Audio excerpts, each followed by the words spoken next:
Welcome to Studycom MLT academy. Kerala PSC lab technician എക്സാമിന്റെ 75 days ചലഞ്ചിലെ day 23 video ആണ് ഇന്ന് നമ്മൾ ചെയ്യാൻ പോകുന്നത്. സോ ഇന്ന് നമ്മൾ ഇവിടെ ഡിസ്കസ് ചെയ്യുന്നത് ബയോകെമിസ്ട്രി ആണ്. ബയോകെമിസ്ട്രിയിലെ ക്വാളിറ്റി കൺട്രോൾ എന്ന് പറയുന്ന ടോപ്പിക്കാണ് QC. സോ ഇവിടെ നമ്മൾ LJ ചാർട്ടും വെസ്റ്റ് ഗാർഡ് റൂളും ഒക്കെ നമ്മൾ ഡിസ്കസ് ചെയ്യുന്നുണ്ട്.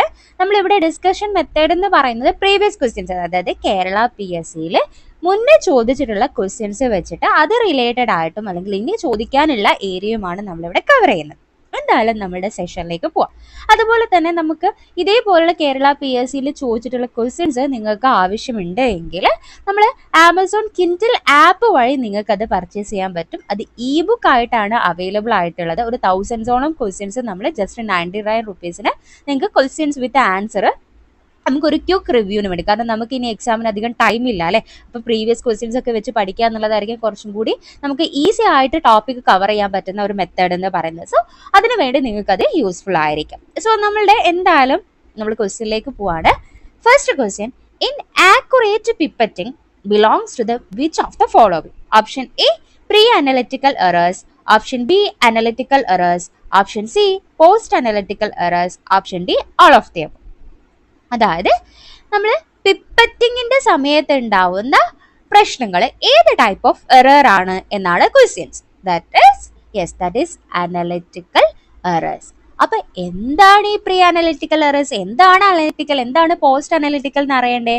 യെസ്, നമുക്കറിയാം നമ്മളുടെ ലാബിൽ ഉള്ള എറേഴ്സ് കാരണം നമുക്ക് കിട്ടുന്ന റിസൾട്ട്സിൽ അല്ലെങ്കിൽ അതിന്റെ ക്വാളിറ്റീനെ ബാധിക്കുന്നുണ്ട് അല്ലെ, അല്ലെങ്കിൽ റിസൾട്ടിനെ ബാധിക്കുന്നുണ്ട്. അപ്പൊ എവിടെയൊക്കെ നമുക്ക് എറേഴ്സ് വരാം? ഒരാള് ലാബിലേക്ക് വന്ന് അല്ലെങ്കിൽ ഒരു പേഷ്യന്റ് ലാബിലേക്ക് വന്ന് നമ്മൾ ബ്ലഡ് കളക്ഷൻസ് തൊട്ട്, അല്ലെങ്കിൽ ബ്ലഡ് കളക്ഷൻ എന്ന് പറയില്ല, അതിന്റെ മുന്നേ തന്നെ ലാബിൽ വരുന്നത് തൊട്ട് റിസൾട്ട് വാങ്ങാൻ വരുന്ന ആ ഒരു ടൈമിൽ പല സ്ഥലത്തും നമുക്ക് എറേഴ്സുകൾ ഉണ്ടാവും. സോ ഈ ലാബിലുള്ള എറേഴ്സിനെ മെയിൻലി നമുക്ക് pre analytical errors, analytical errors, post analytical errors എന്ന് പറഞ്ഞ് ഡിവൈഡ് ചെയ്യാൻ പറ്റും. എന്താ ഈ പ്രീ അനലിറ്റിക്കൽ എറേഴ്സ് എന്ന് ഉദ്ദേശിക്കുന്നത്? യെസ്, ദാറ്റ് ഈസ് നമ്മൾ സാമ്പിൾ അനാലിസിസ് നടത്തില്ലേ, അതായത് പേഷ്യൻസിന് ബ്ലഡ് എടുത്തു, നമ്മൾ ആ സാമ്പിൾസ് നമ്മൾ ലാബിൽ എത്തിയിട്ട് നമ്മളുടെ ലാബിൽ നിന്ന് നമ്മൾ എന്ത് ചെയ്യാറുണ്ട്? നമ്മൾ ആ ഒരു ടെസ്റ്റ്, ഇപ്പം എന്താണോ ടെസ്റ്റ് ചെയ്യേണ്ടത്, ഇപ്പം ഷുഗർ ആണെങ്കിൽ ആ ഷുഗറിന്റെ ടെസ്റ്റ് ചെയ്യും. ആ ചെയ്യുന്ന വരെ എറേഴ്സ് ഉണ്ടാവില്ലേ? ചെയ്യുമ്പോഴല്ല, ചെയ്യുന്നതിന്റെ മുന്നേ ഉള്ള എറേഴ്സിനെയാണ് നമ്മൾ എന്ത് പറയുന്നത്? Pre analytical errors. അനാലിസിസ് ചെയ്യുന്നതിന്റെ മുന്നേ ഉള്ള എറേഴ്സ്. അപ്പൊ എന്തായിരിക്കും? ഇപ്പോൾ ഒരാൾ പേഷ്യൻസ് വന്നു കഴിഞ്ഞാൽ ചിലപ്പോൾ നമുക്ക് ആ പേഷ്യന്റിന് കൊടുക്കുന്ന ഐഡിയിൽ എന്തെങ്കിലും പ്രശ്നങ്ങൾ ഉണ്ടാവാം, അല്ലെങ്കിൽ നമ്മൾ ലാബിൽ ചെയ്തത് മര്യാദയ്ക്ക് കറക്റ്റ് ആയിട്ടുണ്ടാവില്ല, അല്ലെങ്കിൽ നമ്മളിപ്പോൾ ബ്ലഡ് എടുക്കുന്ന സമയത്ത് നമ്മൾ വാക്യൂട്ടൈനർ ട്യൂബ്സ് യൂസ് ചെയ്തിട്ടുണ്ടാവാം. സോ അത് കറക്റ്റ് ആയിരിക്കില്ല. നമ്മൾ പേഷ്യന്റിനെ മര്യാദയ്ക്കായിരിക്കില്ല ഐഡന്റിഫൈ ചെയ്തത്. ചിലപ്പോൾ നമ്മൾ സാമ്പിൾ എടുക്കുന്ന സമയത്ത് ഹീമോലൈസ്ഡ് ആയിട്ടുള്ള സാമ്പിൾസ് ആയിരിക്കും, അല്ലെങ്കിൽ സാമ്പിൾ എടുത്ത് നമ്മൾ അവിടെ വെച്ചു, ലാബിലേക്ക് കൊണ്ടുവരാൻ വേണ്ടി കുറേ ടൈം എടുത്തിട്ടാണ് നമ്മൾ കൊണ്ടുവരുന്നത്. സോ ഈ എറേഴ്സ് ഒക്കെ, ഇതെല്ലാം നമ്മൾ പേഷ്യന്റിന്റെ റിസൾട്ടിനെ ബാധിക്കുന്നതാണ്. സോ ഈ എറേഴ്സ് ഒക്കെ നമ്മൾ പ്രീ അനലിറ്റിക്കൽ എറേഴ്സ്, കാരണം ആ ഒരു ടെസ്റ്റ് ചെയ്യുന്നതിന്റെ മുന്നേ ഉള്ള വരുത്താൻ ചാൻസ് ഉള്ള എറേഴ്സ് ആണ് അല്ലേ ഇത്. സോ ഇതിനെയാണ് നമ്മൾ എന്ത് പറയുന്നത്? പ്രീ അനലിറ്റിക്കൽ എറേഴ്സ് എന്ന് പറയുന്നത്. ഓക്കെ, സോ ഇതാണ് പ്രീ അനലിറ്റിക്കൽ എറേഴ്സ്. എന്താ അനലിറ്റിക്കൽ എറേഴ്സ് എന്ന് പറഞ്ഞാൽ? അനലിറ്റിക്കൽ എറേഴ്സ് എന്ന് പറഞ്ഞാൽ നമ്മൾ ആ ടെസ്റ്റ് ചെയ്യില്ലേ, അനലിറ്റിക്കൽ ആ ഒരു പ്രൊസീജിയർ ചെയ്യുമ്പോഴുള്ള എറേഴ്സിനെയാണ് നമ്മൾ അനലിറ്റിക്കൽ എറേഴ്സ് എന്ന് പറയും. ഇപ്പൊ നേരത്തെ പറഞ്ഞതുപോലെ നമ്മൾ പിപ്പറ്റ് ചെയ്യേണ്ടത്, ടെസ്റ്റ് ചെയ്യുമ്പോഴാണല്ലോ നമ്മൾ പിപ്പറ്റിങ്ങും കാര്യങ്ങളൊക്കെ ചെയ്യുന്നത്. സോ ആ പിപ്പറ്റ് ചെയ്യുന്ന സമയത്ത് മര്യാദയ്ക്ക് ആക്യുറേറ്റ് ആയിട്ടുള്ള പിപ്പറ്റിംഗ് അല്ല ചെയ്തത്, അതൊരു അനലിറ്റിക്കൽ എറേഴ്സ് ആണ്. നമ്മൾ യൂസ് ചെയ്യുന്ന ഇൻസ്ട്രുമെന്റ്സ് ഉണ്ടാവില്ലേ, അതിനെന്തെങ്കിലും ബുദ്ധിമുട്ട് അല്ലെങ്കിൽ മാൽ ഫംഗ്ഷൻ, മര്യാദയ്ക്ക് ഫംഗ്ഷൻ ചെയ്യുന്നില്ല. നമ്മൾ റിയേജന്റ് കൊടുത്തതിൽ എന്തെങ്കിലും എറേഴ്സ് ഉണ്ട്, നമ്മൾ മര്യാദയ്ക്ക് ക്വാളിറ്റി കൺട്രോൾസിൽ കാര്യങ്ങളൊന്നും കൊടുത്തിട്ടില്ല. ഇപ്പോൾ നമ്മൾ SOP നോക്കിയിട്ടാണ്, നമ്മൾ സ്റ്റാൻഡേർഡ് ഓപ്പറേറ്റീവ് പ്രൊസീജിയേഴ്സിൽ നോക്കിയിട്ടാണ് നമ്മൾ ചെയ്യാറുള്ളത്. സോ അതിലെന്തെങ്കിലും മിസ്റ്റേക്സ് ഉണ്ട്. ഇതെല്ലാം എന്താണ്? നമ്മുടെ ടെസ്റ്റ് റിസൾട്ടിനെ ബാധിക്കും. ഇതെല്ലാം അനലിറ്റിക്കൽ എറേഴ്സ്. അനലിറ്റിക്കൽ എറേഴ്സ് എന്ന് പറഞ്ഞാൽ ടെസ്റ്റ് ചെയ്യുമ്പോൾ ഉണ്ടാവുന്ന പിപ്പറ്റിങ്ങിൽ, അല്ലെങ്കിൽ മെഷീൻസിൽ, അല്ലെങ്കിൽ റിയേജൻസിൽ അങ്ങനെ ഉണ്ടാവുന്ന എറേഴ്സിനെയാണ് നമ്മൾ എന്ത് പറയുന്നത്? അനലിറ്റിക്കൽ എറേഴ്സ് എന്ന് പറയുന്നത്. അപ്പൊ പോസ്റ്റ് അനലിറ്റിക്കൽ എറേഴ്സ് എന്ന് പറഞ്ഞാലോ, that errors occur after analysis is complete. നമ്മൾ അനാലിസിസ് കഴിഞ്ഞതിന് ശേഷം ഉണ്ടാവുന്ന എറേഴ്സ്. ടെസ്റ്റിങ്ങിലല്ല, ടെസ്റ്റ് കഴിഞ്ഞതിന് ശേഷം എന്തൊക്കെ എറേഴ്സ് ആണ് ഉണ്ടാവാനുള്ള ചാൻസ്? യെസ്, നമ്മൾ റിസൾട്ട് എഴുതുന്ന സമയത്ത് നമുക്ക് മാറിപ്പോവാം അല്ലെ, മര്യാദയ്ക്ക് പോസിറ്റീവ് എന്നുള്ളത് നെഗറ്റീവ് ആയി പോവാം. അങ്ങനെയുള്ള എറേഴ്സ്, അല്ലെങ്കിൽ റിപ്പോർട്ട് ചെയ്യുന്നത് ഡിലേ വരാം. അല്ലെങ്കിൽ ഇന്റർപ്രിട്ടേഷൻസ് മിസ് ഇന്റർപ്രിട്ടേഷൻസ് മര്യാദയ്ക്ക് ഇന്റർപ്രിറ്റ് ചെയ്യാണ്ട്, അല്ലെങ്കിൽ നമ്മൾ ക്രിട്ടിക്കൽ വാല്യൂസ് മര്യാദയ്ക്ക് നമ്മൾ കമ്മ്യൂണിക്കേറ്റ് ചെയ്യാൻ, നമ്മൾ റിസൾട്ട് എഴുതുമ്പോഴും അത് കൊടുക്കുമ്പോഴും ഉണ്ടാകുന്ന മിസ്റ്റേക്സുകൾ ഉണ്ടാവില്ല. അതിനെയാണ് നമ്മൾ എന്ത് പറയുന്നത്? Post analytical errors. അപ്പൊ സിമ്പിൾ ആയിട്ട് എറേഴ്സ് 3 തരത്തിലാണ്. ടെസ്റ്റ് ചെയ്യുന്നതിന്റെ മുന്നേ ഉള്ള എറേഴ്സ്, അനാലിസിസ് നടത്തുന്നതിന് മുന്നേ ഉള്ള എറേഴ്സ് പ്രീ അനലിറ്റിക്കൽ എറേഴ്സ്, അനാലിസിസിന്റെ സമയത്ത് ഉണ്ടാകുന്ന എറേഴ്സ് അനലിറ്റിക്കൽ എറേഴ്സ്, അനാലിസിസ് കഴിഞ്ഞതിന് ശേഷം ഉണ്ടാകുന്ന errors post analytical errors. So ഇതായിരുന്നു നമ്മുടെ ക്വസ്റ്റ്യൻ. അത് റിലേറ്റഡ് ആയിട്ടുള്ള ഇനി ചാൻസ് ഇപ്പൊ ചിലപ്പോൾ നിങ്ങൾക്ക് ചോദിക്കുന്നത് ഇങ്ങനെയായിരിക്കും, നമ്മൾ റിസൾട്ട് എൻട്രിയിൽ ഉണ്ടാവുന്ന എറേഴ്സ് ഏത് ടൈപ്പ് ഓഫ് എറേഴ്സ് ആണ് ഇനി നിങ്ങൾക്ക് പറയാലോ. അപ്പൊ അത് റിലേറ്റഡ് ആയിട്ട് ഇനിയിപ്പോ എന്ത് ചോദിച്ചാലും നമുക്ക് ആൻസർ ചെയ്യാൻ പറ്റും. ഓക്കെ, ഇനി അടുത്ത ക്വസ്റ്റ്യൻ ആണ്, closeness to the true value is option A accuracy, option B precision, option C sensitivity, option D none of this. അതായത് നമ്മൾ ട്രൂ ആയിട്ടുള്ള വാല്യൂ ആയിട്ടുള്ള ക്ലോസ്നെസ്സിനെ നമ്മൾ എന്താണ് പറയുന്നത്? Yes, that is accuracy. നമ്മൾ QC പഠിക്കുമ്പോൾ സമയത്ത് എപ്പോഴും പഠിക്കുന്നതാണ് ആക്യുറസി, പ്രിസിഷൻ, സെൻസിറ്റിവിറ്റി, സ്പെസിഫിസിറ്റി എന്ന് പറയുന്ന കുറെ ടേംസുകൾ അല്ലെ. സോ അത് അറിഞ്ഞിരിക്കണം. കാരണം ഇന്നിപ്പോ ആക്യുറസി ആണ് ചോദിച്ചതെങ്കിൽ പ്രിസിഷൻ ചോദിച്ച ക്വസ്റ്റ്യൻ പേപ്പർ ഉണ്ട്, സെൻസിറ്റിവിറ്റി ചോദിച്ച ക്വസ്റ്റ്യൻ പേപ്പർ ഉണ്ട്. ഓക്കെ, സോ അതുകൊണ്ടാണ് ഞാൻ പറയുന്നത് നിങ്ങൾക്ക് ക്വസ്റ്റ്യൻ പേപ്പർ പർച്ചേസ് ചെയ്താൽ കുറച്ചും കൂടി ഏതൊക്കെ ഏരിയ എന്ന് ക്വസ്റ്റ്യൻ ചോദിച്ചു എന്ന് കവർ ചെയ്യാൻ പറ്റും. കാരണം ഞാൻ എല്ലാ ക്വസ്റ്റ്യൻസും കൂടി നമ്മൾ ഈ ഒരു PPT-യിൽ ഇൻക്ലൂഡ് ചെയ്തിട്ടില്ല. അപ്പൊ എന്താണ് ആക്യുറസി? ആക്യുറസി എന്ന് പറഞ്ഞാൽ that is closeness of a measured value to the true or accepted value. അതായത് ശരിക്കും ടെസ്റ്റ് റിസൾട്ടിന്റെ ഒരു ട്രൂ വാല്യൂ ഉണ്ടാവില്ല, അതുമായിട്ട് നമ്മൾ മെഷർ ചെയ്ത വാല്യൂ ആ ഒരു കറക്റ്റ് ആയിട്ടുള്ള വാല്യൂ ആയിട്ടുള്ള ക്ലോസ്നെസ് എത്രയുണ്ട് എന്നുള്ളതാണ് ആക്യുറസി എന്ന് പറയുന്നത്.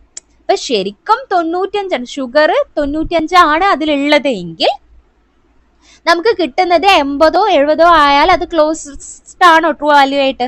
അല്ല, നമുക്ക് കിട്ടുന്നത് ഇപ്പൊ 94.5 ആണെങ്കിൽ ഏകദേശം ഒരു അതിന്റെ കറക്റ്റ് വാല്യൂ ആയിട്ട് ക്ലോസസ്റ്റ് ആണ് അല്ലെ. അതിനെയാണ് നമ്മൾ ആക്യുറസി എന്ന് പറയുന്നത്. അല്ലെങ്കിൽ 95 ആണ് കറക്റ്റ് വാല്യൂ എങ്കിൽ നമുക്ക് ടെസ്റ്റ് റിസൾട്ട് ചെയ്താലും 95 തന്നെ കിട്ടണം. അപ്പൊ 100 മില്ലിഗ്രാം ആണ് നമ്മൾ ട്രൂ വാല്യൂ എങ്കിൽ ടെസ്റ്റ് ചെയ്താലും നമുക്ക് 100 മില്ലിഗ്രാം തന്നെ കിട്ടണം. ദാറ്റ് ഈസ് ആക്യുറസി എന്ന് പറയുന്നത്. ശരിക്കും നമ്മൾ അവിടെ കറക്റ്റ്നെസ് ആണ് നമ്മൾ മെഷർ, എത്രത്തോളം കറക്റ്റ് ആണ് നമുക്ക് കിട്ടുന്നതെന്നാണ് നമ്മൾ അവിടെ ആക്യുറസി കൊണ്ട് ഉദ്ദേശിക്കുന്നത്. എന്നാൽ പ്രിസിഷൻ എന്ന് പറഞ്ഞാലോ, പ്രിസിഷൻ എന്ന് പറഞ്ഞാൽ റീപ്രൊഡ്യൂസിബിലിറ്റി ആണ്, കൺസിസ്റ്റന്റ്ലി റിപ്പീറ്റഡ് മെഷർമെന്റ്. അപ്പൊ നമ്മൾ ഒരേ ടെസ്റ്റ് തന്നെ, ഐ മീൻ ഒരേ സാമ്പിൾ എടുത്ത് ഫസ്റ്റ് ടൈം ചെയ്തപ്പോൾ നമുക്ക് 100 കിട്ടുന്നത്, രണ്ടാമത്തെ പ്രാവശ്യം ചെയ്തപ്പോൾ നമുക്ക് 105 കിട്ടുന്നത്, മൂന്നാമത്തെ പ്രാവശ്യം ചെയ്തപ്പോൾ 107, നാലാമത്തെ പ്രാവശ്യം ചെയ്തപ്പോൾ 110. അങ്ങനെ കിട്ടാൻ പാടുണ്ടോ? നമ്മൾ ചെയ്യുന്നത് ഒരേ സാമ്പിൾ ആണ്. അപ്പൊ അത് നമ്മൾ റിപ്പീറ്റഡ് ആയിട്ട് ചെയ്യുമ്പോഴും നമുക്ക് സെയിം വാല്യൂ കിട്ടണം. അപ്പൊ ടെസ്റ്റ് റിസൾട്ട് 105 ആണെങ്കിൽ ഫസ്റ്റ് ടൈമും 105, സെക്കൻഡ് ടൈമും 105, തേർഡ് ടൈമും 105 റിപ്പീറ്റഡ് ആയിട്ട് കിട്ടണം, റീപ്രൊഡ്യൂസിബിൾ ആവണം. സോ നമുക്ക് ടെസ്റ്റ് റിസൾട്ട് ആക്യുറേറ്റും ആവണം, റീപ്രൊഡ്യൂസിബിളും ആയിരിക്കണം. ഓക്കെ, സോ അതിനെയാണ് നമ്മൾ എന്ത് പറയുന്നത്? പ്രിസിഷൻ എന്ന് പറയുന്നത്. റിപ്പീറ്റഡ് ആയിട്ട് നമുക്ക് കറക്റ്റ് റിസൾട്ട് കിട്ടണം. നമ്മളിവിടെ റിപ്പീറ്റബിലിറ്റി ഉണ്ടോ എന്നാണ് ഈ പ്രിസിഷൻ കൊണ്ട് ഉദ്ദേശിക്കുന്നത്. Okay, accuracy that is correct value, precision that is reproducibility, കിട്ടിയ റിസൾട്ട് വീണ്ടും വീണ്ടും സെയിം തന്നെയാണോ കിട്ടുന്നത് നോക്കും. എന്നാൽ സെൻസിറ്റിവിറ്റി എന്ന് പറഞ്ഞാൽ എന്താ? സെൻസിറ്റിവിറ്റി എന്ന് പറഞ്ഞാൽ നമുക്കറിയാം, സെൻസിറ്റിവിറ്റി എന്ന് പറഞ്ഞാൽ എന്താണ്? നമുക്ക് അത്രയും സ്മോൾ എമൗണ്ടിൽ ഉണ്ടെങ്കിൽ പോലും നമുക്ക് അത് എന്ത് കിട്ടണം? ടെസ്റ്റ് റിസൾട്ട് കിട്ടണം അല്ലെ. That is ability of test to correctly identify the true positive. നമുക്ക് സിമ്പിൾ ആയിട്ട് ചിലപ്പോൾ വേണമെങ്കിൽ പറയാം, സെൻസിറ്റിവിറ്റി എന്ന് പറയുന്നത് that is true positive value ആണ്. സ്പെസിഫിസിറ്റി എന്താ ഐഡന്റിഫൈ ചെയ്യുന്നത് വെച്ചാൽ ട്രൂ നെഗറ്റീവിനെയാണ് ഐഡന്റിഫൈ ചെയ്യുന്നത്. സിമ്പിൾ ആയിട്ട് വേണമെങ്കിൽ പഠിച്ചു വെച്ചോളൂ. Sensitivity true positive, specificity true negative. Okay, so sensitivity എന്ന് പറയുന്നത് that is identify true positive. എന്താണ് ഈ ട്രൂ പോസിറ്റീവ് എന്ന് പറഞ്ഞാല്? അപ്പൊ ട്രൂ പോസിറ്റീവ് എന്ന് പറഞ്ഞാല് നമ്മൾ പോസിറ്റീവ് ആയിട്ടുള്ള ആൾക്ക് പോസിറ്റീവ് ആണെന്ന് കണ്ടുപിടിക്കുന്നതാണ് ട്രൂ പോസിറ്റീവ്. ട്രൂ നെഗറ്റീവ് എന്ന് പറഞ്ഞാലോ, നെഗറ്റീവ് ഉള്ള ആൾക്ക് ടെസ്റ്റ് ചെയ്തപ്പോൾ നെഗറ്റീവ് തന്നെയാണ് true negative. Okay, true positive എന്ന് പറഞ്ഞാൽ പോസിറ്റീവ് ഉള്ള ആൾക്ക് പോസിറ്റീവ് ആണ്, ഓൾറെഡി അവർക്ക് ഡിസീസ് ഉള്ള ആൾക്ക് പോസിറ്റീവ് ആണെന്ന് കണ്ടുപിടിക്കുന്നത്. ട്രൂ നെഗറ്റീവ് എന്ന് പറഞ്ഞാൽ ആൾക്ക് ഡിസീസ് ഒന്നുമില്ല, ഹെൽത്തി പേഷ്യന്റ് ആണ്, ആൾക്ക് ടെസ്റ്റ് ചെയ്തപ്പോഴും നെഗറ്റീവ് ആണ്, ദാറ്റ് ഈസ് ട്രൂ നെഗറ്റീവ്. എന്നാൽ ഫാൾസ് പോസിറ്റീവ് എന്ന് പറഞ്ഞാലോ, ഫാൾസ് പോസിറ്റീവ് എന്ന് പറഞ്ഞാല് ശരിക്കും അയാൾക്ക് നെഗറ്റീവ് ആണ്, ഡിസീസ് ഇല്ല, പക്ഷെ നമ്മൾ ടെസ്റ്റ് ചെയ്തപ്പം പോസിറ്റീവ് ആയിട്ട് കാണിക്കും, that is false positive. False positive ആണ് പക്ഷെ അത് ശരിയല്ല, കറക്റ്റ് അല്ല. ഫാൾസ് നെഗറ്റീവ് എന്ന് പറഞ്ഞാലോ ശരിക്കും വളരെ ഡിസീസ് പേഷ്യന്റ് ആണ്, പോസിറ്റീവ് ആവേണ്ട ആളാണ്, പക്ഷെ നമ്മൾ ടെസ്റ്റ് ചെയ്തപ്പോൾ നെഗറ്റീവ് ആണ് കിട്ടുന്നത്. ദാറ്റ് ഈസ് ഫാൾസ് നെഗറ്റീവ് എന്ന് ആദ്യം ആ ഒരു മൈൻഡ് ഉണ്ടാക്കി. സോ സെൻസിറ്റിവിറ്റി എന്ന് പറഞ്ഞാൽ correctly identify the true positive, അത് ഡിസീസ്ഡ് ഇൻഡിവിജ്വലിനെ ഐഡന്റിഫൈ ചെയ്യുക എന്നുള്ളതാണ് സെൻസിറ്റിവിറ്റി കൊണ്ട് ഉദ്ദേശിക്കുന്നത്. അപ്പോൾ ഏകദേശം 100 പീപ്പിൾസിൽ എന്താണ് that detect disease in 95 out of 100 people who have it. So correct അവർക്കുള്ളവരെ മൊത്തത്തിൽ നമുക്ക് പോസിറ്റീവ് ആണെന്ന് പറയണം. പോസിറ്റീവ് ഉള്ളവർക്ക് പോസിറ്റീവ് തന്നെയാണ് കിട്ടുന്നതെങ്കിൽ ദാറ്റ് ഈസ് സെൻസിറ്റീവ് റിസൾട്ട് ആണ്. നമ്മൾ അത്രയും സെൻസിറ്റിവിറ്റി ഉണ്ട് എന്ന് പറയാം. ഹൈലി സെൻസിറ്റീവ് എന്ന് പറയുമ്പോൾ fewer false negative result. Fewer false negative result എന്ന് ഉദ്ദേശിക്കുന്നത് എന്താണ്? നല്ല സെൻസിറ്റീവ്. ഇപ്പോൾ 100 ആൾക്കാരിൽ 95 ആൾക്കാർക്ക് അസുഖമുണ്ട്. 100 ആൾക്കാരെ ടെസ്റ്റ് ചെയ്തതിൽ 95 ആൾക്കാർക്ക് അസുഖം ഉള്ള ആൾക്കാരാണ്. ആ 95 ആൾക്കാർക്കും നമ്മൾ ടെസ്റ്റ് ചെയ്തപ്പോൾ പോസിറ്റീവ് ആണ്, ട്രൂ പോസിറ്റീവ് കിട്ടി. ബാക്കി 5 ആൾക്ക് ഡിസീസ് ഇല്ലാത്ത ഹെൽത്തി പേഷ്യൻസ് ആണ്. സോ അവർക്ക് നമുക്ക് നെഗറ്റീവ് ആണ് കിട്ടിയത്. അപ്പൊ അവിടെ ഫാൾസ് നെഗറ്റീവ് റിസൾട്ട് ഉണ്ടോ? നല്ല സെൻസിറ്റിവിറ്റി കൂടുമ്പോൾ നെഗറ്റീവ്, അത് ഫാൾസ് നെഗറ്റീവ് റിസൾട്ട് കുറയും. കാരണം എന്താണ്? ഹെൽത്തി പേഷ്യൻസിനാണ് നമുക്ക് നെഗറ്റീവ് കിട്ടിയത്, അത് ട്രൂ നെഗറ്റീവ് ആണ്. ഓക്കെ, അതല്ലാതെ ഫാൾസ് നെഗറ്റീവ് അല്ല. അപ്പോൾ എന്താണ് സ്പെസിഫിസിറ്റി കൊണ്ട് ഉദ്ദേശിക്കുന്നത്? സ്പെസിഫിസിറ്റി എന്ന് പറഞ്ഞാൽ ability of test to correctly identify the true negative result. True negative എന്ന് പറഞ്ഞാൽ ഹെൽത്തി ഇൻഡിവിജ്വൽ. ട്രൂ നെഗറ്റീവ് എന്ന് പറഞ്ഞാൽ അവർക്ക് അസുഖം ഇല്ല, സോ അവർക്ക് നെഗറ്റീവ് തന്നെയാണ് കിട്ടുന്നത് അല്ലേ. സോ ഇപ്പോൾ correctly identify the 90 out of healthy people has A disease free ആണ്. അപ്പോൾ സ്പെസിഫിസിറ്റി എന്ന് പറഞ്ഞാൽ എന്താണ്? ഇപ്പം നമ്മൾ റൂൾ ഔട്ട് ചെയ്യാന്ന് വേണമെങ്കിൽ പറയാം അല്ലേ. ഇപ്പോൾ 100-ൽ 90 പേർക്കും അസുഖം ഇല്ല എന്ന് കറക്റ്റായിട്ട് കിട്ടാണ്. സ്പെസിഫിക് ആയിട്ട് അവർക്ക് അസുഖം ഇല്ല എന്ന് പറയാണ്. ഹൈ സ്പെസിഫിസിറ്റി എന്ന് പറഞ്ഞാൽ അവിടെ എന്താ ഉദ്ദേശിക്കുന്നത് വെച്ചാൽ ഫ്യൂവർ ഫാൾസ് പോസിറ്റീവ് റിസൾട്ട്. നമുക്ക് സ്പെസിഫിക് ആയിട്ടാണ് റിസൾട്ട് കിട്ടിയത്. ഇപ്പോൾ ഒരു ഹെൽത്തി പേഷ്യൻസിനും നമുക്ക് എന്ത് കിട്ടിയിട്ടില്ല? പോസിറ്റീവ് ആണെന്നുള്ള ഫാൾസ് പോസിറ്റീവ് റിസൾട്ട് ഒന്നും കിട്ടിയില്ല. ഹെൽത്തി പേഷ്യൻസിന് നെഗറ്റീവ് ആണ്, ട്രൂ നെഗറ്റീവ് ആണ്. So identify the true negative and identifiability of a test to correctly identify the true negative. Sensitivity എന്ന് പറഞ്ഞാൽ true positive identify ചെയ്യാനുള്ള എബിലിറ്റിനെയാണ്. എന്നാൽ സ്പെസിഫിസിറ്റി എന്ന് പറഞ്ഞാൽ ട്രൂ നെഗറ്റീവ് ഐഡന്റിഫൈ ചെയ്യാൻ അല്ലെങ്കിൽ റൂൾ ഔട്ട് ചെയ്യാനുള്ള ആ ഒരു എബിലിറ്റിനെയാണ് നമ്മൾ സ്പെസിഫിക് ആയിട്ട്. പോസിറ്റീവ് ഉള്ള ആൾക്ക് മാത്രമേ പോസിറ്റീവ് പറയാൻ പറ്റുള്ളൂ. നെഗറ്റീവ് ഉള്ള ആൾക്ക് നെഗറ്റീവ് എന്ന് പറഞ്ഞ് റിപ്പോർട്ട് ചെയ്യണം. നെഗറ്റീവ് തന്നെയാണ്, അല്ലാണ്ട് അതിൽ ഒരാളെ പോലും നമുക്ക് പോസിറ്റീവ് എന്ന് പറഞ്ഞ് റിപ്പോർട്ട് ചെയ്യാൻ പറ്റില്ല. That is specificity. സിമ്പിൾ ആയിട്ട് വേണമെങ്കിൽ ഇങ്ങനെ പറയാം. സെൻസിറ്റിവിറ്റി എന്ന് പറയുമ്പോൾ നമുക്ക് എത്ര കുറഞ്ഞ എമൗണ്ടിലാണെങ്കിൽ പോലും നമുക്കത് പോസിറ്റീവ് കാണിക്കാം. അത്രയും സെൻസിറ്റീവ് ആണെന്ന് നമ്മൾ പറയാറില്ലേ. സ്പെസിഫിസിറ്റി എന്ന് പറയുമ്പോൾ ആ ഒരു സ്പെസിഫിക് കണ്ടീഷൻസിന് മാത്രമേ നമുക്ക് പോസിറ്റീവ് കാണിക്കാൻ പറ്റുള്ളൂ. സോ അതിൻ്റെ നമുക്കൊരു കാൽക്കുലേഷൻ ഉണ്ട്, അതും കൂടി വേണമെങ്കിൽ നിങ്ങൾ നോട്ട് ചെയ്ത് വെച്ചോളൂ. ആക്യുറസി എന്ന് പറഞ്ഞാൽ that is true positive plus true negative divided by true positive plus true negative plus false positive plus false negative into 100. അതായത് ഓവറോൾ എല്ലാം കൂടി ട്രൂ പോസിറ്റീവും നെഗറ്റീവും ഫാൾസ് പോസിറ്റീവും നെഗറ്റീവും കൂടി ഡിവൈഡ് ചെയ്ത് ഇൻറ്റു 100 ചെയ്യുന്നതാണ് നമ്മൾ എന്ത് പറയുന്നത്? ആക്യുറസി എന്ന് പറയുന്നത്. ചിലപ്പോൾ കാൽക്കുലേഷൻ ഒക്കെ വേണമെങ്കിൽ ചോദിക്കാം. സോ മൊത്തത്തിലുള്ള പ്രൊപ്പോർഷൻസിനെ കറക്റ്റ് ടെസ്റ്റ് റിസൾട്ടിന്റെ പ്രൊപ്പോർഷനെയാണ് നമ്മൾ കാണിക്കുന്നത്. പ്രിസിഷൻ എന്ന് പറയുന്നത് true positive divided by true positive plus false positive into 100 ആണ്. അവിടെ നമ്മൾ എന്താണ് നോക്കുന്നത്? Yes, how many positive results are truly positive. അപ്പോൾ എത്രത്തോളം പോസിറ്റീവ് റിസൾട്ട് ട്രൂ പോസിറ്റീവ് ആണെന്നാണ് നമ്മൾ അവിടെ നോക്കുന്നത്. സെൻസിറ്റിവിറ്റി എന്ന് പറയുമ്പോൾ നമ്മൾ true positive divided by true positive plus false negative into 100.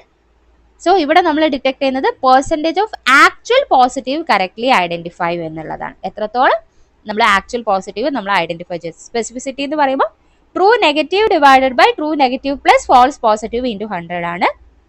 So ഇവിടെ നമ്മൾ എന്തായിരുന്നു? യെസ്, ട്രൂ നെഗറ്റീവ് ആണ് ഐഡന്റിഫൈ ചെയ്യുന്നത് എന്നുള്ളത്. അത് നോൺ ഡിസീസ് ഉള്ള ഹെൽത്തി പേഷ്യൻസ് എത്ര ഡിറ്റക്ട് ചെയ്യാൻ പറ്റും എന്നുള്ളതാണ് നമ്മൾ നോക്കുന്നത്. സോ ഇത്രയാണ് നമുക്ക് എന്ത് വരുന്നത്? ജസ്റ്റ് ആ കാൽക്കുലേഷൻ ഒന്ന് നോക്കി വെച്ചാൽ മതി. നെക്സ്റ്റ് എന്താണ്? നെക്സ്റ്റ് ക്വസ്റ്റ്യൻ നോക്കാം. All of the properties of a ideal quality control sample except option A, its metrics should be similar to the patient sample. Option B, should be stable for longer period. Option C, should have minimum vial to vial variability. Option D, lyophilized controls are convenient than liquid control. താഴെ കൊടുത്തിരിക്കുന്നതിൽ quality control sample ഉണ്ടാവില്ലേ, അതിന്റെ properties അല്ലാത്തത് ഏതാണെന്നാണ്. Yes, correct answer ഏതാണ്? Lyophilized controls are convenient than liquid controls. So lyophilized എന്ന് പറയുമ്പോൾ just powdered form ആയിട്ടുള്ള type of controls ആണ്. നമ്മൾ QC-യിൽ നമ്മളെ ലാബിലേക്ക് സാമ്പിൾസ് QC സെറം അല്ല QC സാമ്പിൾസ് വരെയില്ലേ, സോ അതിൽ ലയോഫിലൈസ്ഡ് ഫോമിലും വരാം, ലിക്വിഡ് ഫോംസിലും വരാം. സോ കുറച്ചും കൂടി ലയോഫിലൈസ്ഡ് കൺട്രോൾ ആണ് കൺവീനിയന്റ് എന്ന് പറയുന്നത്. പക്ഷേ ഇത് ഓപ്പോസിറ്റ്സ് ആണ് വരുന്നത്. നമുക്ക് ഓൾറെഡി ലിക്വിഡ് കൺട്രോൾ ആണെങ്കിൽ പിന്നെ നമ്മൾ അതിലേക്ക് വാട്ടർ ആഡ് ചെയ്ത് മിക്സ് ചെയ്യുന്നതിൻ്റെ ആവശ്യമില്ല അല്ലേ. പക്ഷേ ലയോഫിലൈസ്ഡ് കൺട്രോൾ ആകുമ്പോൾ അത് പൗഡേർഡ് ഫോമിലായിരിക്കും. സോ അതിൽ നമ്മൾക്ക് വാട്ടർ ആഡ് ചെയ്ത് മിക്സ് അങ്ങനത്തെ കാര്യങ്ങൾ ചെയ്യേണ്ടി വരും. സോ ലിക്വിഡ് കൺട്രോൾസ് ആണ് കുറച്ചുകൂടി കൺവീനിയന്റ് എന്നുള്ളത്. സോ ഇവിടെ നമുക്ക് നോക്കാം ഒരു QC സാമ്പിൾസിന്റെ പ്രോപ്പർട്ടീസ് എന്തൊക്കെയാണ്, എന്തൊക്കെ പ്രോപ്പർട്ടീസ് വേണം. ഫസ്റ്റ് വൺ ആണ് മെട്രിക് സിമിലാരിറ്റി എന്ന് പറയുന്നത്. മെട്രിക് സിമിലാരിറ്റി എന്ന് പറഞ്ഞാൽ നമ്മൾ ഈ QC സാമ്പിൾസ് നമ്മൾ ആക്ച്വൽ പേഷ്യന്റ് സാമ്പിളും ആയിട്ട് എന്താ വേണം, സിമിലർ ആയിരിക്കണം, എന്നാലേ നമുക്ക് കറക്റ്റ് റിസൾട്ട് കിട്ടുള്ളൂ അല്ലേ. റിസൾട്ട് എന്ന് ഉദ്ദേശിക്കുന്നത് നമ്മൾ എന്താ ചെയ്യുന്നത്, നമ്മൾ ചെയ്യുന്ന സാമ്പിൾസ് എത്രത്തോളം ക്വാളിറ്റി ഉണ്ടെന്ന് നമ്മൾ ചെക്ക് ചെയ്യണമെങ്കിൽ അവിടെ നമ്മൾ യൂസ് ചെയ്യുന്ന QC സാമ്പിളും എന്തായിരിക്കണം, ഈ ഒരു പേഷ്യന്റ് സാമ്പിളുമായിട്ട് ആക്ച്വലി സിമിലർ ആയിരിക്കണം. എന്നാൽ മാത്രമേ നമുക്ക് അതിനെ കമ്പയർ ചെയ്യാൻ പറ്റുള്ളൂ, അതിന്റെ ബിഹേവിയറും കാര്യങ്ങളൊക്കെ കമ്പയർ ചെയ്യാൻ പറ്റുള്ളൂ അല്ലേ. സോ അതുകൊണ്ട് മെട്രിക് സിമിലാരിറ്റി വേണം. അതായത് മെട്രിക് സിമിലാരിറ്റി എന്ന് പറഞ്ഞാൽ physical similarity between QC samples and നമ്മളെ പേഷ്യന്റ് സെറം തമ്മിലുള്ള ആ ഒരു സിമിലാരിറ്റിനെയാണ് മെട്രിക് സിമിലാരിറ്റി എന്ന് പറയുന്നത്. രണ്ടാമത്തത് ലോങ് ടേം സ്റ്റെബിലിറ്റി വേണം. അതായത് ഇറ്റ് ഷുഡ് ബി സ്റ്റേബിൾ ആയിരിക്കണം. നമ്മൾ കറക്റ്റ് ആയിട്ടുള്ള സ്റ്റോറേജ് കണ്ടീഷൻസിലും വെച്ച് കഴിഞ്ഞാൽ അത് റിമൈൻ സ്റ്റേബിൾ ആയിരിക്കും, അതിൽ മാറ്റങ്ങളൊന്നും വരാൻ പാടില്ല. അപ്പോൾ നമ്മൾ QC സാമ്പിൾസിൽ എന്തെങ്കിലും നമ്മൾ കറക്റ്റ് സ്റ്റോറേജ് ടെമ്പറേച്ചർ വെച്ചിട്ടും അതിൽ സ്റ്റേബിൾ അല്ലെങ്കിൽ നമ്മൾ അതുമായിട്ട് കമ്പയർ ചെയ്ത് നമ്മൾ സെറവും ഈ ഒരു QC സാമ്പിളായിട്ട് കമ്പയർ ചെയ്തിട്ട് കാര്യമുണ്ടോ? ഇല്ല. ലോങ് ടേം സ്റ്റേബിൾ ആയിരിക്കണം നമ്മൾ യൂസ് ചെയ്യുന്ന ഈ QC സാമ്പിൾസ് എന്ന് പറയുന്നത്.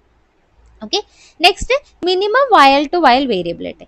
മിനിമം വയൽ ടു വയൽ വേരിയബിലിറ്റി എന്ന് പറയുമ്പോൾ ഈ QC ഡിഫറെന്റ് വയൽസ് ഒന്നും അല്ലെങ്കിൽ ലോഡ്സ് ഒന്നും നമ്മൾ എടുക്കുമ്പോൾ എന്തായിരിക്കണം, നമുക്ക് ആ ഒരു വയൽ ടു വയൽ വേരിയബിലിറ്റി കുറവാണ്. അപ്പം നമ്മൾ ഫസ്റ്റ് ലോട്ട് എന്ന് എടുത്തു അല്ലെങ്കിൽ ഫസ്റ്റ് വയലിന് എടുത്തു ഡിഫറെന്റ് വയൽ, നെക്സ്റ്റ് വയലിൽ നിന്നായിരിക്കും അടുത്ത സാമ്പിൾ എടുക്കുന്നത്. സോ അപ്പോൾ ആ രണ്ട് വയലുകളും തമ്മിലുള്ള വേരിയബിലിറ്റി കുറവായിരിക്കും, മിനിമൽ ആയിരിക്കണം. QC മെറ്റീരിയൽ ഡിഫറെന്റ് വയൽസ് നിന്ന് എടുത്താലും നമുക്ക് കൺസിസ്റ്റന്റ് ആയിട്ടുള്ള റിസൾട്ട് കാണിക്കണം.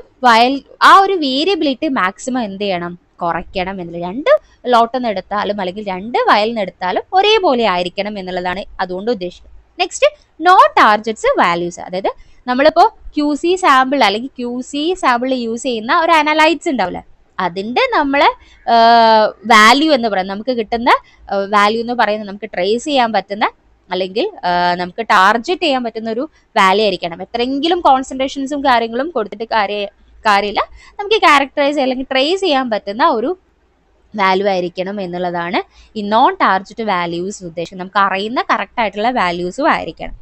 Multiple analyse if is needed.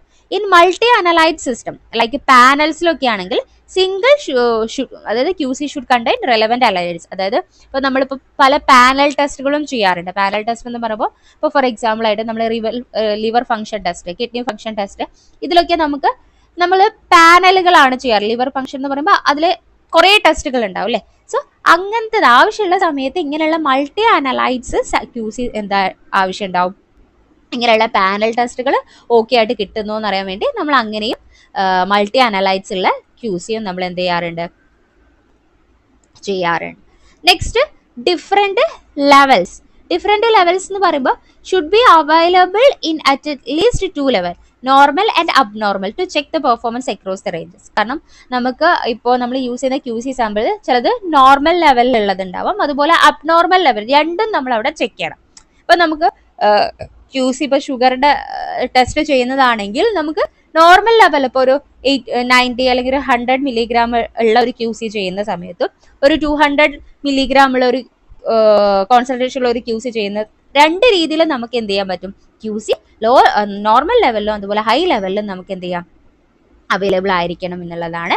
Next, non reactive with test reagents. കാരണം നമ്മൾ യൂസ് ചെയ്യുന്ന ക്യൂ സി നമ്മളുടെ ടെസ്റ്റ്, നമ്മൾ യൂസ് റിയേജൻസും കാര്യങ്ങളും സാമ്പിൾസിൽ ആഡ് ചെയ്യുന്ന പോലെ തന്നെ ഇവിടെയും ആഡ് ചെയ്യുന്നുണ്ടല്ലോ. സോ ആ ടെസ്റ്റ് റിയേജൻറ്റും ആയിട്ട് നമ്മൾ റിയാക്ട് ചെയ്യാനൊന്നും പറ്റില്ല. റിയാക്ട് ചെയ്ത് കഴിഞ്ഞാൽ നമ്മളെ ടെസ്റ്റ് റിസൾട്ടിന് അത് ഇന്റർഫിയർ ചെയ്യും അല്ലേ. സോ അങ്ങനെയൊന്നും പാടില്ലാത്തതായിരിക്കണം. പിന്നെ നമുക്ക് ഈസി ടു യൂസ്, നമുക്ക് എളുപ്പം യൂസ് ചെയ്യാൻ പറ്റുന്നതായിരിക്കണം. കോസ്റ്റ് എഫക്റ്റീവ്, നല്ല അത്രയും കോസ്റ്റ് ഉള്ള ക്യൂ സീസ് എല്ലാം നമുക്ക് കോസ്റ്റ് എഫക്റ്റീവ് ആയിട്ടുള്ള, അല്ലെങ്കിൽ കുറച്ച് കോസ്റ്റ് നമുക്ക് വാങ്ങാൻ പറ്റുന്ന തരത്തിലുള്ള ക്യൂ സി സാമ്പിൾ ആയിരിക്കണം. ഓക്കെ, ഇങ്ങനെയൊക്കെയുള്ള പ്രോപ്പർട്ടീസ് ആയിരിക്കണം എന്ത് ചെയ്യേണ്ടത്, പ്രോപ്പർട്ടി ഉള്ള ക്യൂ സി സാമ്പിൾസ് ആയിരിക്കണം നമ്മൾ എന്ത് ചെയ്യേണ്ടത്, യൂസ് ചെയ്യേണ്ടത്. ഓക്കെ, സോ അതായിരുന്നു നമ്മൾ ആ ഒരു question. Next, what is the central line in the Levy-Jennings chart? Option A plus 2ST, option B 0ST, option C mean or target value, option D median. നമ്മളെ LG ചാർട്ടില്ലേ, ഈ LG ചാർട്ടിലെ ഈ central line എന്താണ് indicate ചെയ്യുന്നതാണ് ഉദ്ദേശിക്കുന്നത്. Yes, that is mean or target value. അപ്പൊ ആദ്യം നമുക്കറിയണം എന്താണ് ഈ LG ചാർട്ട് എന്നുള്ളത് അല്ലേ. സോ എന്നാൽ മാത്രമേ അതിൽ എന്താണ് ഈ ഒരു സെൻട്രൽ ലൈൻ എന്നുള്ള കാര്യങ്ങളൊക്കെ അറിയുള്ളൂ. സോ ആദ്യം നമുക്ക് നോക്കാം, ഈ LG ചാർട്ട് എന്ന് പറഞ്ഞാൽ നമ്മൾ ക്യൂ സി റിസൾട്ടിനെ മോണിറ്റർ ചെയ്യാൻ യൂസ് ചെയ്യുന്ന ഒരു ഗ്രാഫിക്കൽ മെത്തേഡ്സ് ആണ് നമ്മൾ LG ചാർട്ട് എന്ന് പറയുന്നത്. സിമ്പിൾ ആയിട്ട് പറഞ്ഞാൽ നമ്മൾ ക്യൂ സി എന്താ quality control Q C samples use ചെയ്യാറുണ്ട്, ലാബിൽ ക്യൂ സി സാമ്പിൾസ് യൂസ് ചെയ്യാറുണ്ട് അല്ലേ.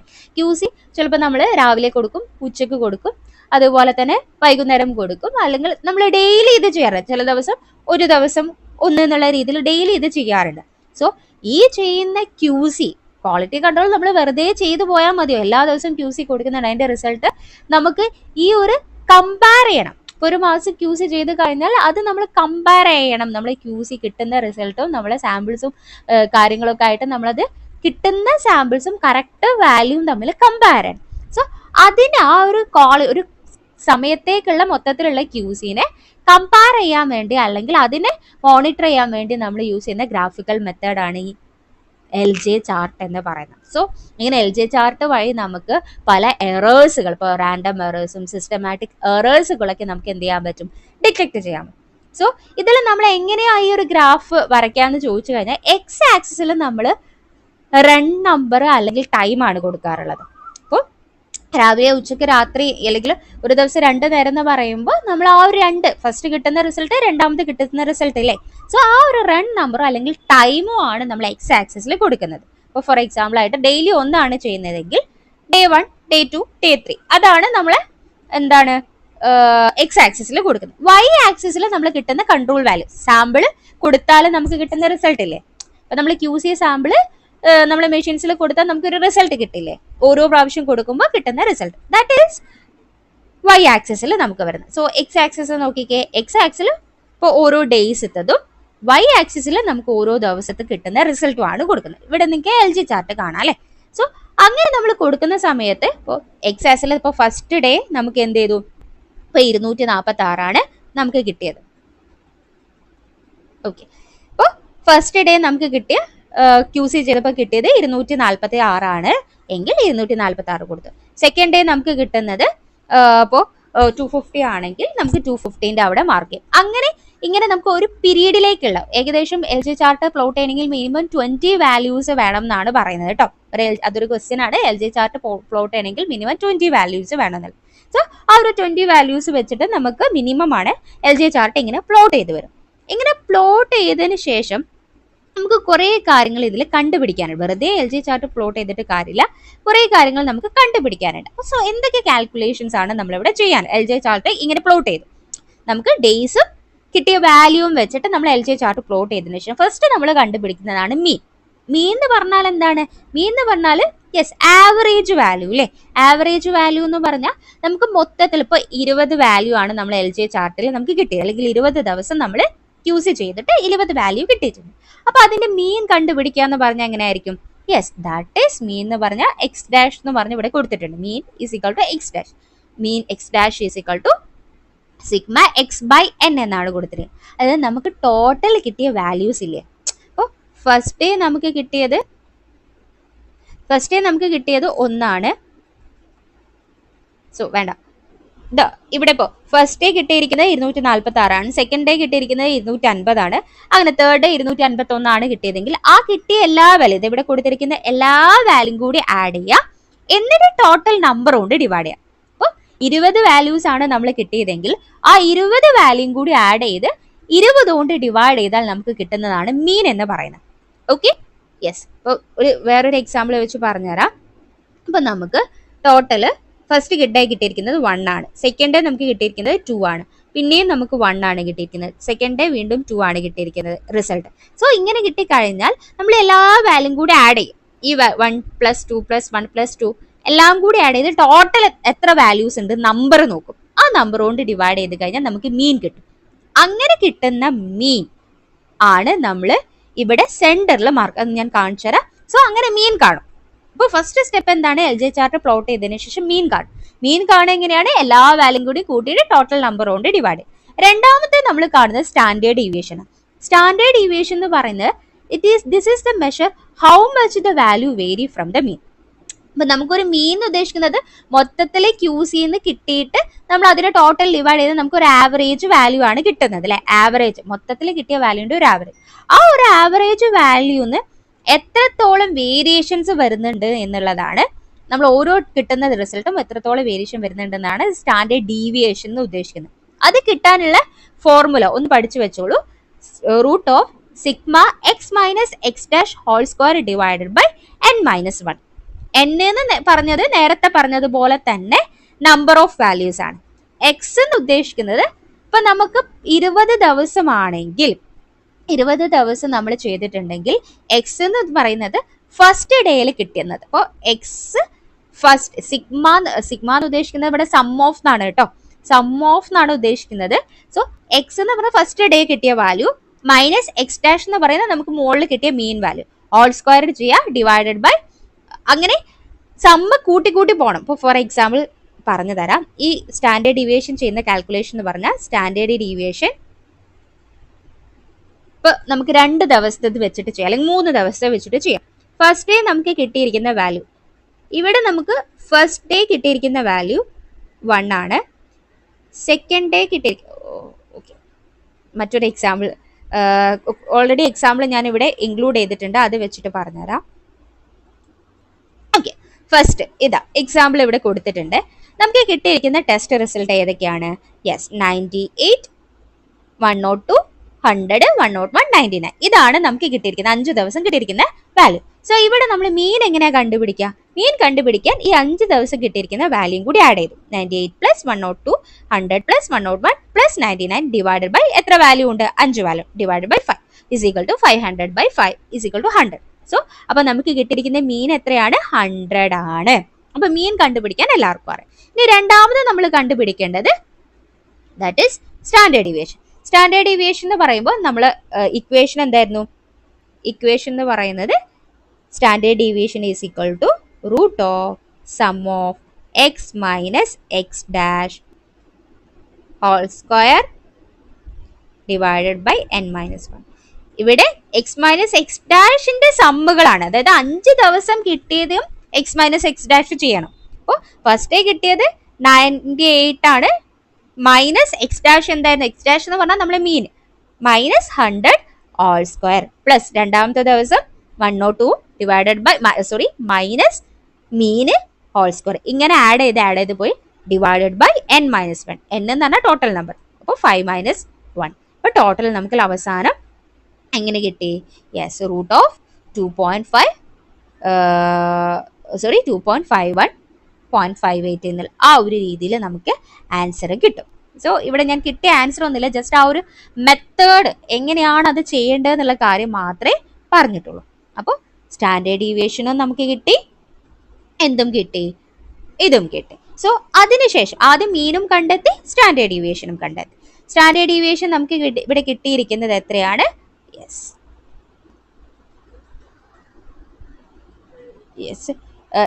കറക്റ്റ് ആൻസർ സ്റ്റാൻഡേർഡ് ഡീവിയേഷൻ എന്ന് പറയുന്നത് 1.8 ആണ് കേട്ടോ. ആൻസർ 1 = 1.8, 2.5 റൂട്ടിന്റെ 1.8 8 ആണ് നമുക്ക് ആൻസർ കിട്ടുന്നത്. ഓക്കെ,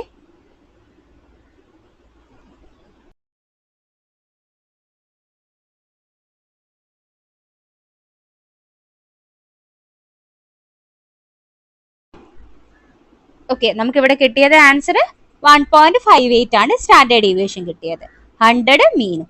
സോ പിന്നെ നമ്മൾ കണ്ടുപിടിക്കും മൂന്നാമത്തെ സ്റ്റെപ്പ് എന്ന് പറഞ്ഞാൽ കൺട്രോൾ ലിമിറ്റ്സ് കണ്ടുപിടിക്കുക എന്നുള്ളതാണ്. അതായത് +1 ST, -1 ST, +2 ST, -2 ST എന്നൊക്കെ പറഞ്ഞത് കണ്ടുപിടിക്കാം. അതെങ്ങനെ കണ്ടുപിടിക്കുക എന്ന് പറഞ്ഞാൽ നമ്മൾ മീൻ 100 ആണ്, +1 ST എന്ന് പറഞ്ഞാൽ ഒരു മീനിനോട് ഒരു ST കൂട്ടുക എന്നുള്ളതാണ്. അതായത് മീൻ 100 ആണ്, അതിന്റെ കൂടെ ST എന്ന് പറഞ്ഞാൽ എത്രയായിരുന്നു സ്റ്റാൻഡേർഡ് ഡീവിയേഷൻ 1.58, അത് കൂട്ടിയപ്പോൾ 101.58 കിട്ടും.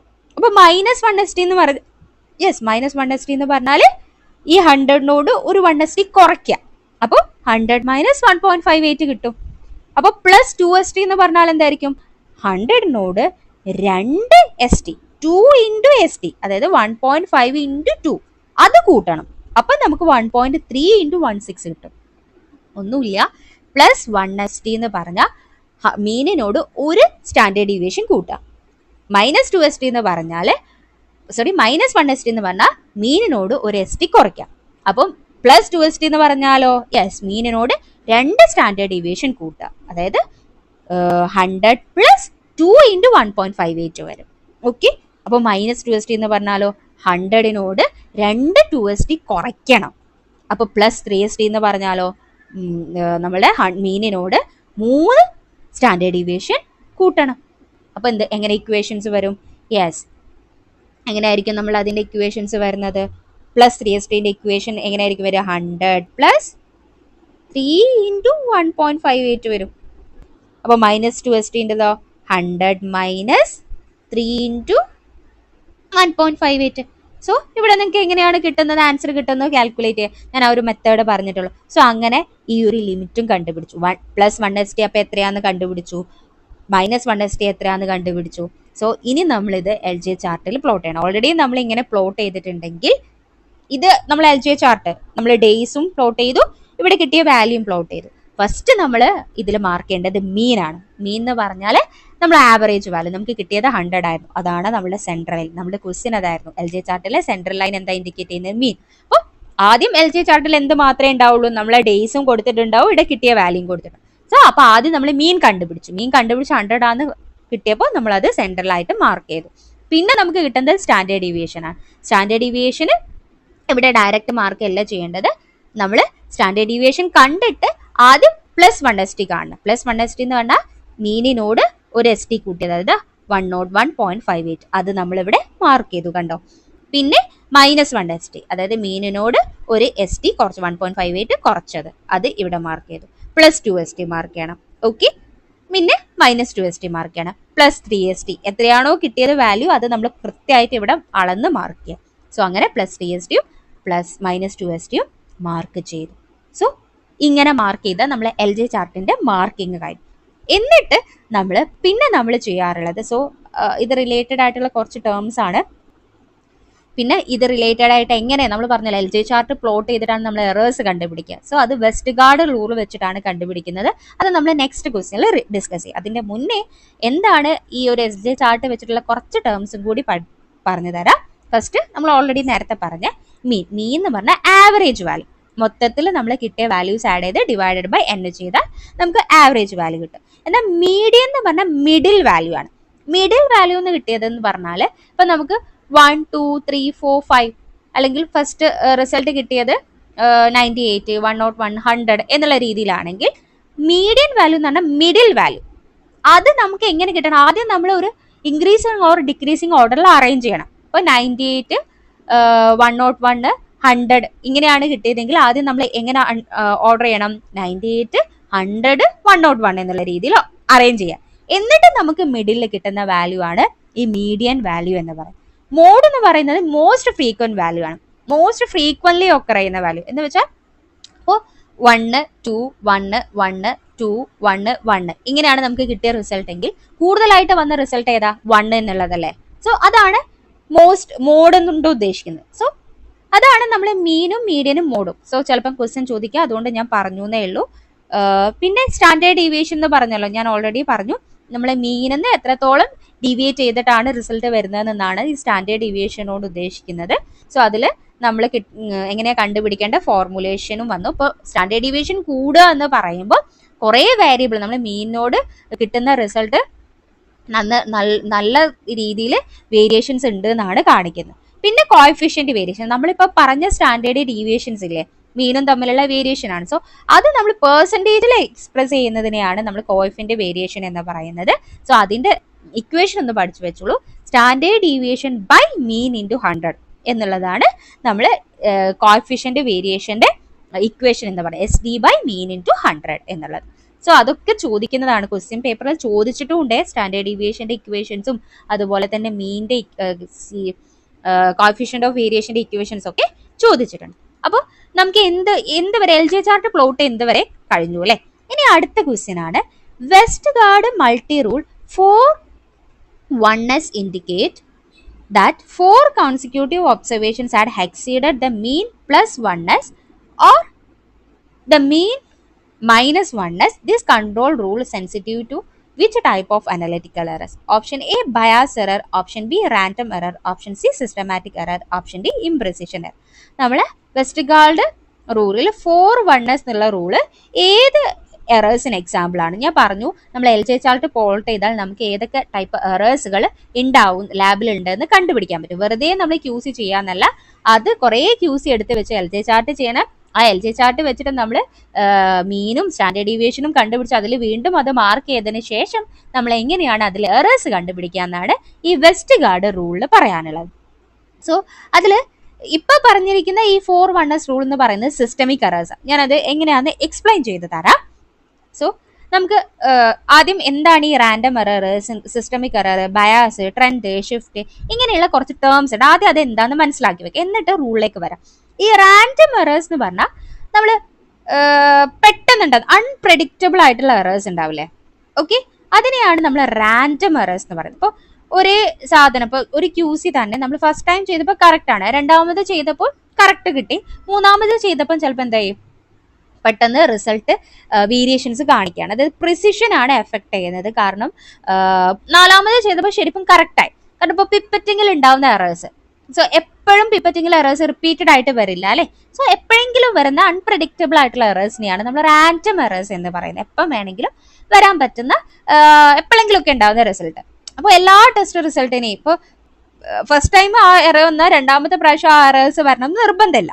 എന്നാൽ സിസ്റ്റമാറ്റിക് എറേഴ്സ് എന്ന് പറഞ്ഞാൽ റിപ്രൊഡ്യൂസിബിൾ ആയിട്ടുള്ള എറേഴ്സ് ആണ് എഫക്ട്, നമ്മൾ ആക്യുറസിനെ എഫക്ട് ചെയ്യാം. ഇപ്പൊ റിയേജൻസിൽ എന്തെങ്കിലും പ്രശ്നമുണ്ട്, സോ നമ്മൾ അത് മാറ്റിയില്ല, ക്യൂ സി ചെയ്തു, വീണ്ടും ക്യൂ സി ചെയ്തു, അതിലെ എറേഴ്സ് കാണിച്ചു, വീണ്ടും ക്യൂ സി ചെയ്തു, റിയേജന്റ് മാറ്റാണ്ട് വീണ്ടും ക്യൂ സി ചെയ്താൽ ആ എറേഴ്സ് സിസ്റ്റമാറ്റിക് ആയിട്ട് അല്ലെങ്കിൽ വീണ്ടും ആ ഒരു എറർ റിപ്രൊഡ്യൂസിബിൾ ആയിട്ട് വരും അല്ലെ. ആ ഒരു ടൈപ്പ് ഓഫ് എറേഴ്സിനാണ് സിസ്റ്റമിക് എറേഴ്സ്. ഇപ്പോൾ റിയേജൻസിൽ പ്രശ്നം വരാണ്, മെഷീൻസിന്റെ എന്തെങ്കിലും പ്രോബ്ലം വരാണ്, സോ അതൊക്കെ നമുക്ക് സിസ്റ്റമാറ്റിക് എറേഴ്സ് ആയിട്ട് കണക്കാക്കാം.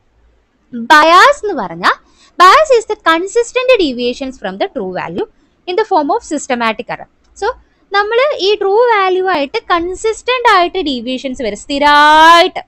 നമ്മളിപ്പോൾ കറക്റ്റ് ട്രൂ വാല്യൂ ഇപ്പോൾ 20 കിട്ടേണ്ടത്, ആദ്യം 20 തന്നെ ഇങ്ങനെ കിട്ടിക്കൊണ്ടിരിക്കുന്നു, പിന്നെ കൺസിസ്റ്റന്റ് ആയിട്ട് ഡീവിയേഷൻ വന്നുകൊണ്ട് ഇപ്പോൾ കിട്ടുന്ന മൊത്തം എന്താണ് 30 കിട്ടുന്നതെങ്കിൽ കൺസിസ്റ്റന്റ് ആയിട്ടുള്ള ഈ ഡീവിയേഷനെയാണ് നമ്മൾ എന്താ പറയുക ബയാസ് എന്ന് പറയുന്നത്. അതായത് സിസ്റ്റമാറ്റിക് എറർ, സിസ്റ്റമാറ്റിക് എററിന്റെ ഒരു ഫോമാണ് ഈ ബയാസ് എന്ന് പറയുന്നത്. സോ കൺസിസ്റ്റന്റ് ട്രൂ വാല്യൂ എന്ന് കൺസിസ്റ്റന്റ് ആയിട്ട് നമുക്ക് ഡീവിയേഷൻസ് ടെസ്റ്റ് റിസൾട്ടിൽ കിട്ടുകയാണെങ്കിൽ, നമുക്ക് ടെസ്റ്റ് മീൻസ് നമ്മൾ ക്യൂ സി സാമ്പിൾ റിസൾട്ടിൽ കിട്ടുകയാണെങ്കിൽ ദാറ്റ് ഈസ് ബയാസ്. ട്രെൻഡ് എന്ന് പറഞ്ഞാൽ gradual increase or decrease in control value over the time. Usually അതൊരു സിസ്റ്റമാറ്റിക് എറേഴ്സ് ആണ്. അതായത് മറ്റേത് എന്താണ് ബയാസ് എന്ന് പറഞ്ഞാൽ കൺസിസ്റ്റന്റ് ആയിട്ട് ഒരു റിസൾട്ടിൽ വേരിയേഷൻ. ഇപ്പോൾ 20 ട്രൂ വാല്യൂ ആണ് കിട്ടുന്നുണ്ടെങ്കിൽ പിന്നെ കിട്ടുന്ന മൊത്തം 30. That is bias. ട്രെൻഡ് എന്ന് പറഞ്ഞാൽ ഒന്നുകിൽ ഗ്രാജുവൽ ഇൻക്രീസോ ഡിക്രീസോ. ഇപ്പോൾ നമുക്ക് കിട്ടേണ്ട ട്രൂ വാല്യൂ എന്ന് പറയുന്നത് 20, പക്ഷേ ആദ്യത്തെ പ്രാവശ്യം ചെയ്യുന്ന സമയത്ത് നമുക്ക് 21, രണ്ടാമത്തെ പ്രാവശ്യം 22, പിന്നെ 23, 24, 25, അങ്ങനെ ഗ്രാജുവലി ഇൻക്രീസോ അല്ലെങ്കിൽ കുറയാം. ഇപ്പോൾ 19, 18, 17 എന്ന് പറഞ്ഞാൽ ഗ്രാജുവൽ ഡിക്രീസോ ആണ് നമ്മൾ കൺട്രോൾ വാല്യൂവിൽ വരുന്നതെങ്കിലും ഒരു ടൈമിൽ ഓവർ ദ ടൈമിൽ ഇങ്ങനെ കൂടി വരികയാണ് റിസൾട്ട് വരുന്നത് അല്ലെങ്കിൽ കുറഞ്ഞു വരികയാണെങ്കിൽ നമുക്ക് അതിനെ ട്രെൻഡ് എന്ന് പറയാം.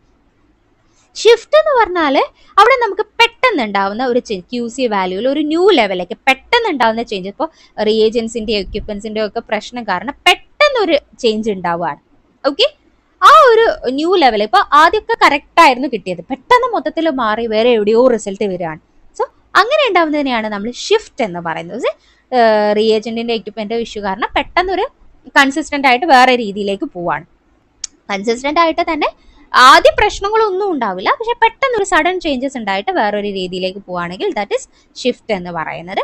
ഓക്കെ, നമുക്ക് ഓരോന്ന് നോക്കാം. ഇവിടെ വെസ്റ്റ്ഗാർഡ് റൂൾ ആണ് നമ്മൾ ഇനി നോക്കാൻ പോകുന്നത്.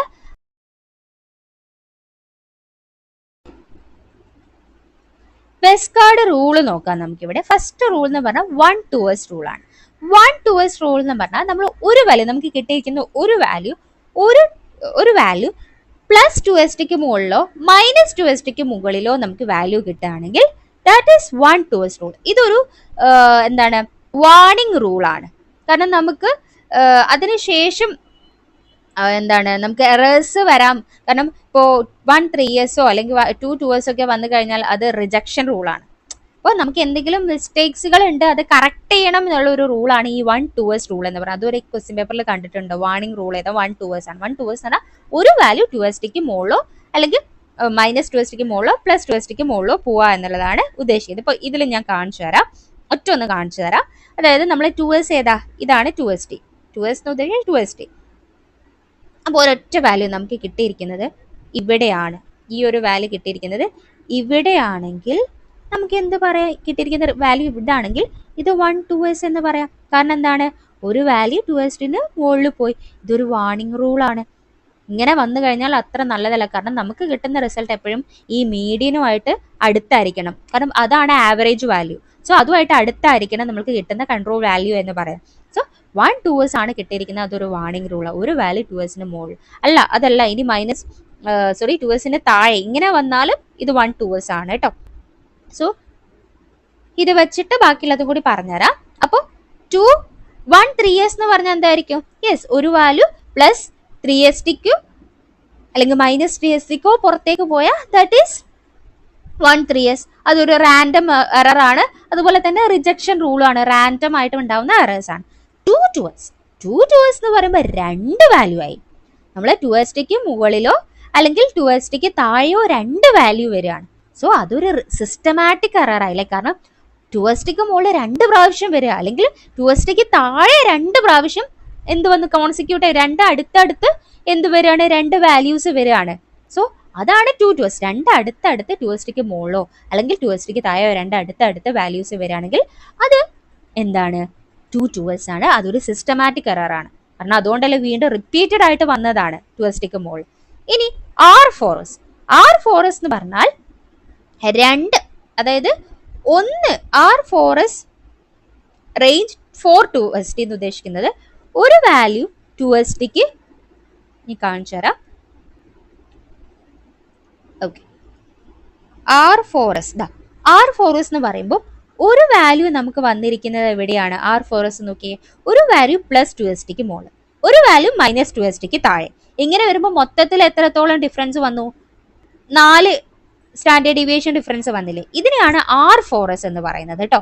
R4s എന്ന് പറയുമ്പോൾ 1 പ്ലസ് 2st മുകളിലും 1 മൈനസ് 2st താഴെയും വന്നു കഴിഞ്ഞാൽ ദാറ്റ് ഈസ് R4s എന്ന് പറയും. സോ അതും നമുക്ക് ഒരു റാൻഡം എറർ ആയിട്ട് കണക്കാക്കാം. റിജക്ഷൻ റൂൾ തന്നെയാണ്. പിന്നെ 4 1s എന്ന് പറയുമ്പോൾ നമ്മൾ 1st മുകളിൽ 4 റിസൾട്ട് വരാം. 4 consecutive result minus 1st plus -st പുറത്ത് വരികയാണെങ്കിൽ ഒരു സൈഡിലാവണം.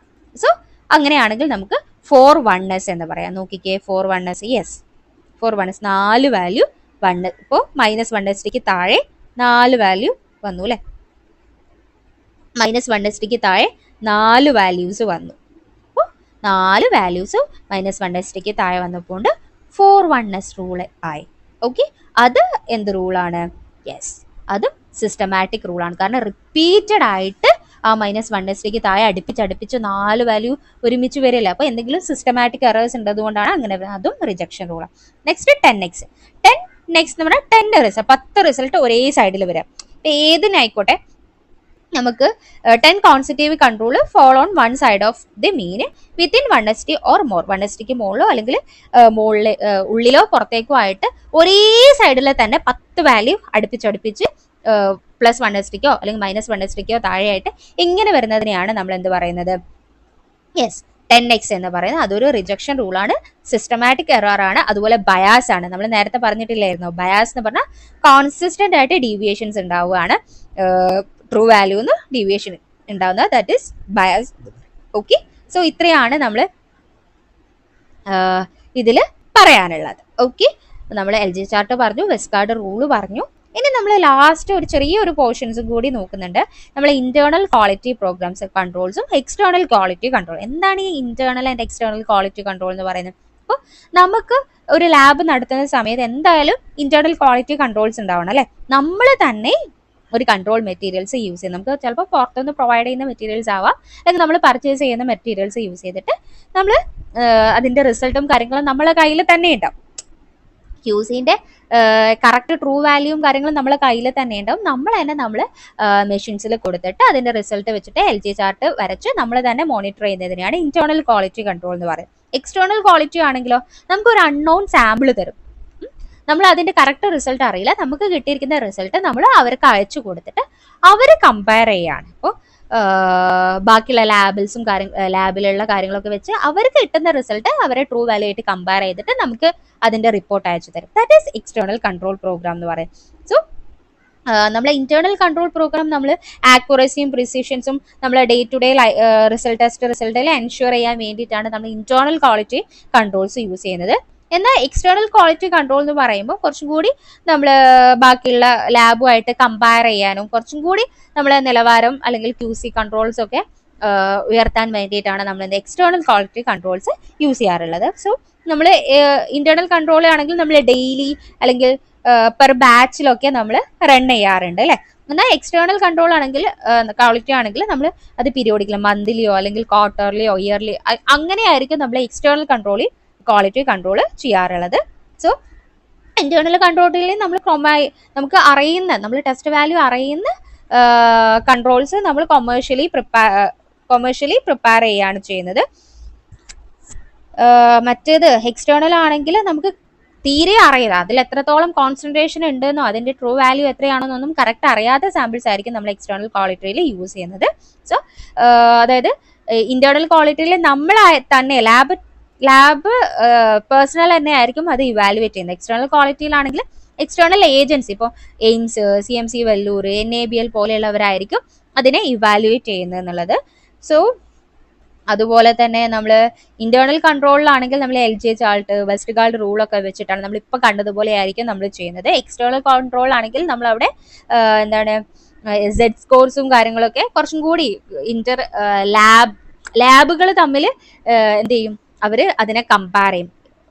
അപ്പോൾ ജസ്റ്റ് നമ്മൾ കിട്ടിയിരിക്കുന്ന റിസൾട്ട് മാത്രമല്ല, ഓരോ ലാബിലും കിട്ടിയിരിക്കുന്ന റിസൾട്ടും കാര്യങ്ങളും വെച്ചിട്ട് അവരെന്ത് ചെയ്യും, കമ്പയർ ചെയ്യാറുണ്ട്. ഇപ്പോൾ ഇന്റേണൽ ക്വാളിറ്റിയിലാണെങ്കിൽ നമുക്ക് റാൻഡം എറേഴ്സും സിസ്റ്റമിക് എറേഴ്സും ഒക്കെ നമുക്ക് കിട്ടുന്നതെങ്കിൽ, ഇപ്പോൾ എക്സ്റ്റേണൽ ക്വാളിറ്റിയിലാണെങ്കിൽ നമുക്ക് ഇപ്പോൾ ഓരോ ലാബിലുള്ള ബയാസും ഇന്നാക്യുറസിയും ഇന്റർ ലാബ് പെർഫോമൻസും നമുക്ക് ലാബുകൾ തമ്മിൽ കമ്പയർ ചെയ്യാൻ പറ്റും എന്നുള്ളതാണ് ഏറ്റവും ഇമ്പോർട്ടൻ്റ് ആയിട്ടുള്ള കാര്യം എന്ന് പറയുന്നത്. അപ്പോൾ നമ്മളിപ്പോൾ ഇന്റേണൽ QC ആണെങ്കിൽ നമ്മൾ ISO 1 ഇപ്പോൾ NABLന്റെ ISO 15189 അക്രഡിറ്റഡ് ആയ ലാബിലൊക്കെ ഈ ഒരു ഇന്റേണൽ QC എന്ന് പറയുന്ന ഏറ്റവും മാൻഡേറ്ററി ആയിട്ടുള്ളതാണ്. അങ്ങനെ കുറച്ച് പോയിന്റ്സുകൾ ഇവിടെ ഇന്റേണൽ ആൻഡ് എക്സ്റ്റേണൽ QC എന്താണ് ജസ്റ്റ് ഒരു ഐഡിയക്ക് വേണ്ടി ആ ഒരു പോർഷൻസും കൂടി കൊടുത്തു എന്നേ ഉള്ളൂ. സോ QC റിലേറ്റഡ് ആയിട്ട് കുറച്ച് കാര്യങ്ങളാണ് നമ്മൾ ഇവിടെ ഡിസ്കസ് ചെയ്തത്. സോ ഞാൻ QC എന്താണെന്നുള്ളത് മൊത്തത്തിൽ നമുക്ക് പറയുകയാണെങ്കിൽ നമുക്കറിയാം, ഒരു 2-3 മണിക്കൂറത്തെ ക്ലാസ് നിങ്ങൾക്ക് എന്തായാലും വേണ്ടി വരും. ഞാൻ ക്വസ്റ്റ്യൻ റിലേറ്റഡ് ആയിട്ട് ടേംസ് റിലേറ്റഡ് ആയിട്ട് മാത്രമേ ഇവിടെ പറഞ്ഞിട്ടുള്ളൂ. സോ ഈ ഒരു വീഡിയോ നിങ്ങൾക്ക് ആ രീതിയിൽ യൂസ്ഫുൾ ആയിട്ടുണ്ടെങ്കിൽ തീർച്ചയായിട്ടും കമൻറ്റ് ചെയ്യാം. Thank you.